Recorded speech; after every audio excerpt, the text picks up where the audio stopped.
Joining us now on the line from Washington, D.C., Jean-François Cesnek.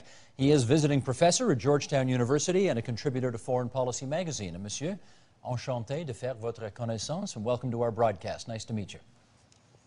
Thank you. It's very nice to be with you. Let's talk about Bahrain before we get into the specifics of the troop movements from Saudi Arabia. Perhaps just some background, because I suspect a lot of our viewers won't know much about this place.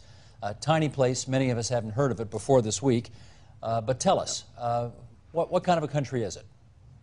Well, it's a very small country. Only the north of the country is really habitable. It has some natural water springs. It used to be the Garden of Eden, a few thousand years ago. And, of course, now it's mostly desert.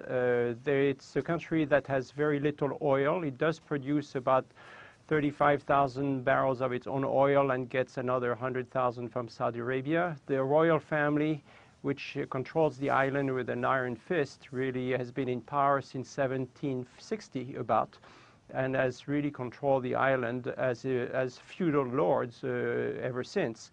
So the majority of the population is Shia.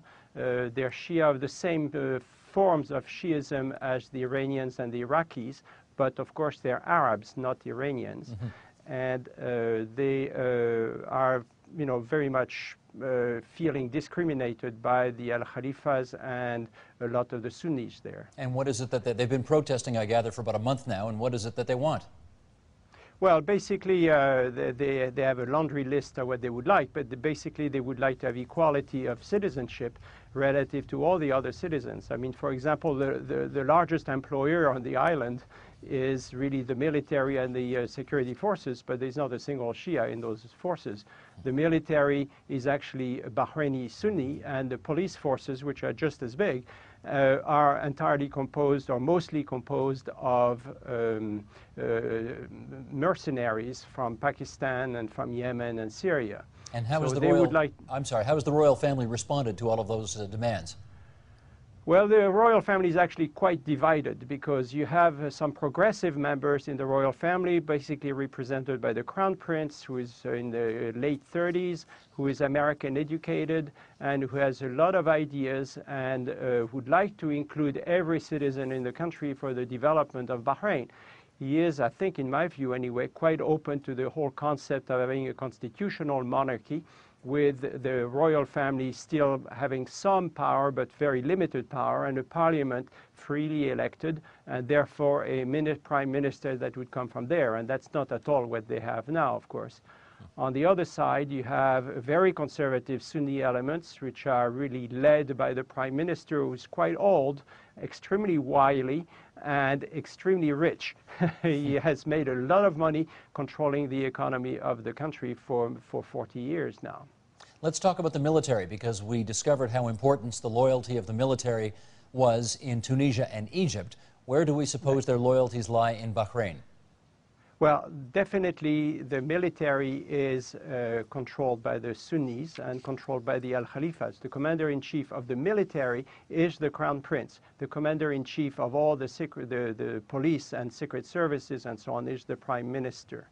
Now, why did they bring only 1,000 troops from Saudi Arabia? Maybe it's probably much more now. We have seen some pictures of more Saudi troops coming in, but it's still relatively small compared to the local troops. I think it's because especially the prime minister was worried that the Sunni troops would be loyal to the crown prince, and the crown prince would like to negotiate with the opposition, and therefore the prime minister really sort of forced the hand of the crown prince and the Bahraini military, saying you're with us or you're against us. And now we have, unfortunately, because of these events of yesterday and today, the country is totally divided, and now the Al-Khalifas are united against the Shia.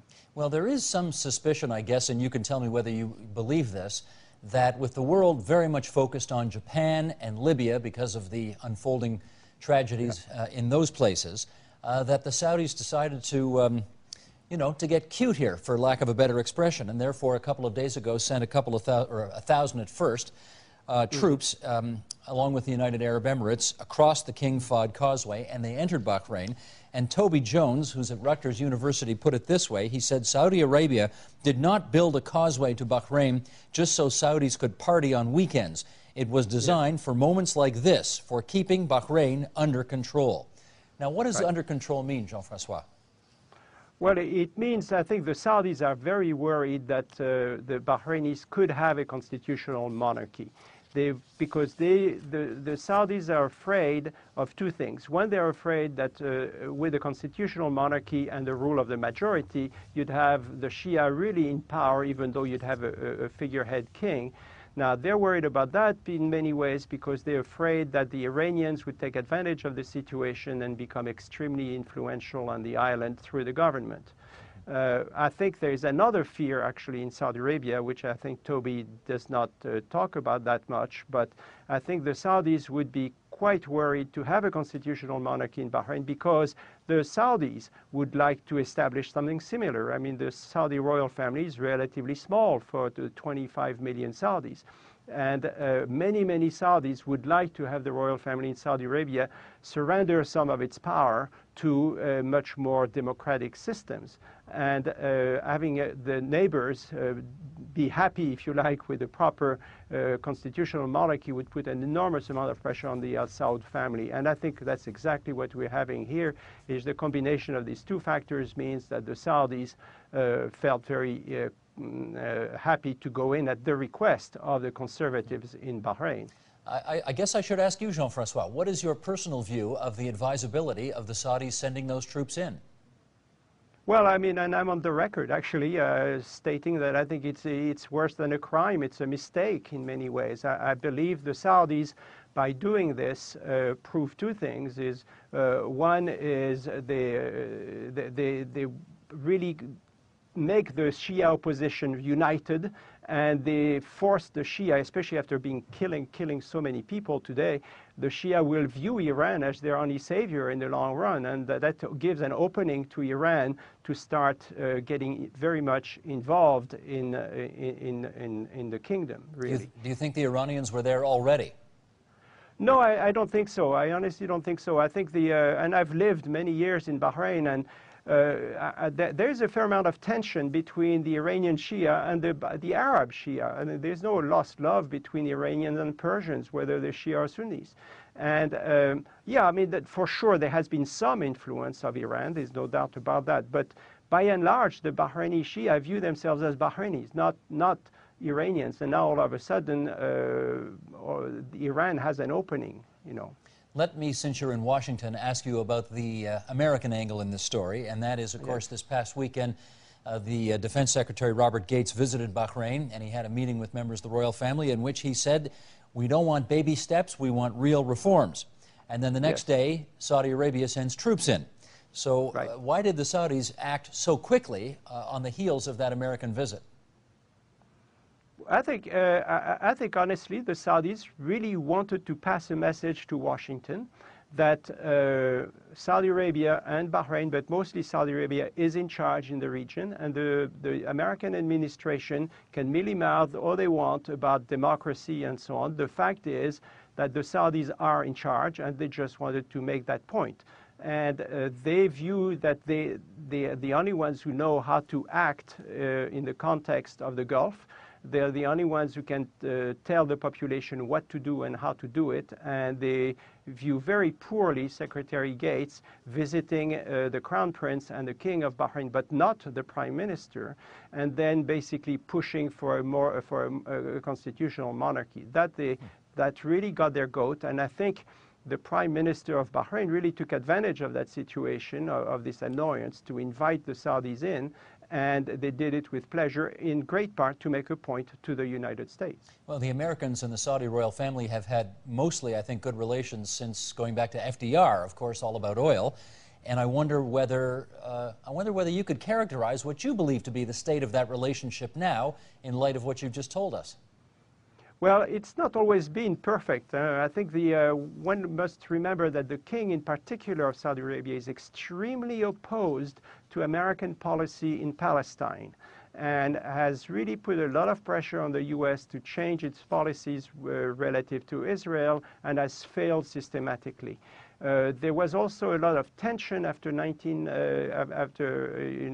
bomb, the 2001, September 11, and they had to swallow a lot of insults from the United States at that time, so they were not terribly happy. And so the king really, in many ways, supports the United States and like to buy arms from the United States because he trusts the power of the United States, the military power of the United States. But honestly, I don't think there is any great love lost between the Saudis and the United States. There is respect, but I think in this case, the U.S., they felt, crossed the line, and they had to make a point. All right, in our last minute then, you've got a picture of one of the branches of government of the United States behind you, the Capitol Dome. There's not any chance that anybody in that building is listening to this interview right now, but if they were to be, or if people in the Obama administration were to be listening right now, what would you tell them about what the United States government ought to be doing with regard to Bahrain right now? Well, I've been wondering that myself for quite a while, for the last few hours, because I really don't know what to say. The situation has become so tense and so difficult now that I'm not sure how we can get back. I think the policy which Gates and Secretary Gates and Hillary Clinton were following was excellent. I thought they were trying to push for a constitutional monarchy in Bahrain, but they pushed their luck a little too far, and they did not include the prime minister who was so opposed to it. So I don't know now how you can change this until we wait for a little bit and a few weeks to see how it will evolve. And I wish I had a solution or even a recommendation, and I feel very bad that I don't at this time. Jean-François Sesnek, it's good of you to join us on the line from Washington. Merci beaucoup. À la prochaine. De rien, merci beaucoup. Au revoir.